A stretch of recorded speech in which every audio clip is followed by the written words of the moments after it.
Bandar narkoba ngaku setor uang pengaman ke oknum polisi di Labuan Batu, 160 juta per bulan. Beredar sebuah video memperlihatkan seorang yang diduga bandar narkoba jenis sabu-sabu bernama Endar Muda Siregar membeberkan uang setoran bulanan kepada oknum polisi Labuan Batu. Video yang diterima Tribun Tanda Hubung Medan.com pada Jumat tanggal 31 Januari tahun 2025 tersebut, diduga diambil setelah Endar selesai menjalani sidang di Pengadilan Negeri Rantau Prapat. Dalam narasinya, Endar meminta agar Presiden Republik Indonesia, Prabowo Subianto melakukan tindakan dan membasmi oknum-oknum nakal tersebut agar tidak ada lagi polisi yang nekat bermain dengan narkotika.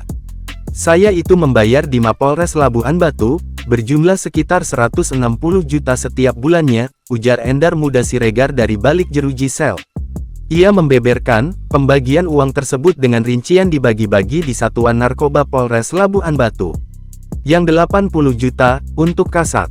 Kategorinya ketua kelas, kemudian untuk Kanit 20 juta, dan untuk tim 8 juta per bulan, bebernya. Katanya, uang tersebut diserahkan langsung kepada oknum petugas berinisial R pada tanggal 10 setiap bulannya. Saya maunya, semua petugas yang terlibat dengan saya ini diperiksa oleh Propam. Saya juga siap diperiksa, ujarnya. Untuk bukti transfer saya memang tidak ada, karena saya memberikan uang secara langsung kepada saudara Rizwan Siregar, katanya. Ia berharap, kasus dirinya ini menjadi sorotan bagi pemerintah khususnya Presiden, dan Kapolri. Sebab, menurutnya, masih ada oknum-oknum nakal yang bermain dengan narkoba. Bapak Presiden, Kapolri, Kadif Propam, DPR RI, tolong periksa saya dengan kasus ini, karena ada keterlibatan orang narkoba Mapolres Labuan Batu dengan saya, pungkasnya. Sementara, Kapolres Labuan Batu, AKBP Benhat Malau enggan menjawab konfirmasi Tribun Tanda Hubung Medan.com.